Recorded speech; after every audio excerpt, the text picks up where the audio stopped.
L'échec d'implantation, c'est un sujet dont on entend de plus en plus parler.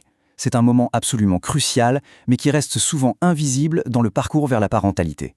Un moment où tout peut sembler parfait, et pourtant, la grossesse ne démarre tout simplement pas. C'est une expérience qui peut être vraiment déroutante et forcément très chargée en émotions. Alors, la grande question, c'est ça. Que se passe-t-il vraiment à ce stade? Pourquoi un embryon, qui a l'air en pleine forme, n'arrive-t-il pas à s'installer? C'est un peu ce mystère qu'on va essayer de décortiquer aujourd'hui en s'appuyant sur ce que la science nous apprend. Pour poser les bases, l'échec d'implantation, qu'est-ce que c'est? Eh bien, c'est quand l'embryon, après avoir été conçu, ne parvient pas à se nicher, à s'accrocher dans la paroi de l'utérus. C'est une étape tellement précoce qu'elle passe souvent complètement inaperçue. Et là, c'est très important de faire la distinction. Ce n'est pas la même chose qu'une fausse couche précoce. Dans un échec d'implantation, il n'y a généralement pas de test de grossesse positif. La grossesse n'a en quelque sorte jamais vraiment commencé. Alors qu'avec une fausse couche précoce, il y a eu un début, un test positif, avant que tout ne s'arrête. La nuance est importante.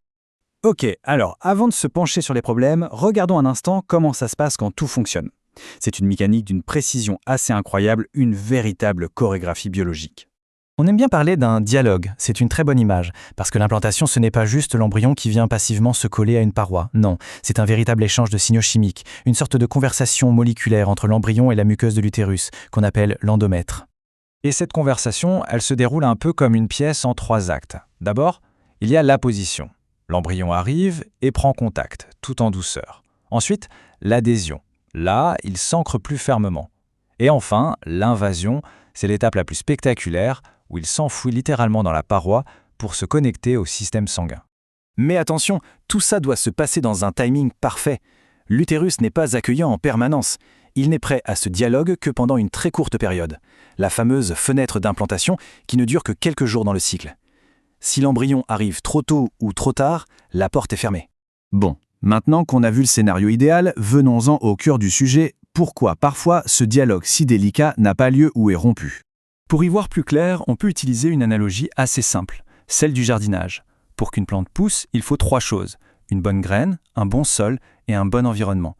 Eh bien, pour l'implantation, c'est exactement la même chose. La graine, c'est l'embryon. Le sol, c'est l'utérus. Et l'environnement, c'est l'état général du corps.